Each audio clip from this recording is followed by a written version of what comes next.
তো hey guys, back to my blog. তো guys, আজ আমি যাচ্ছি বর্ধমান থেকে আরামবাগ। তো গাইস, আমি যাবো বাসে করে, আর কোথা থেকে বাস ধরবো তো চলো গাইস তোমাদেরকে দেখাচ্ছি। তো গাইস, আমি টোরে করে যাচ্ছি তেলিপুকুর।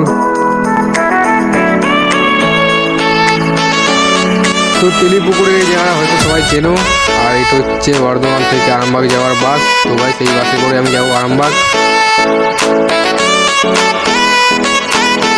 তো গাইস, এটা হচ্ছে সদরঘাট, আর আমি সদরঘাটের ব্রিজের উপরে আছি, বাসে করে যাচ্ছি। তো গাইস, আরামবাগ যাওয়ার হাফ রাস্তায় চলে এসেছি, আর কিছুটা দূরে আরামবাগ। তো গাইস, এটা হলো আরামবাগ বাস স্টেশন। আমি এখন বাইরে দাঁড়িয়ে আছি। তো চলো গাইস, ভেতরটা দেখাচ্ছি আরামবাগ বাস স্টেশনের। তো গাইস, এটা হচ্ছে বাস স্টেশনের ভেতরটা। তো গাইস, এইখান থেকে বর্ধমান যাওয়া এভেলেবেল বাস পেয়ে যাবে। তো গাইস, এইখান থেকে আমি যাব এখন আরামবাগ রেলওয়ে স্টেশন। তো গাইস, আমি এখন যাচ্ছি আরামবাগ রেলওয়ে স্টেশন। তো পরের ভিডিও তোমাদেরকে দেখাবো আরামবাগ রেলওয়ে স্টেশন কোন জায়গায়। তো চলো গাইস, ভিডিওটা এখানে শেষ করছি। Bye bye.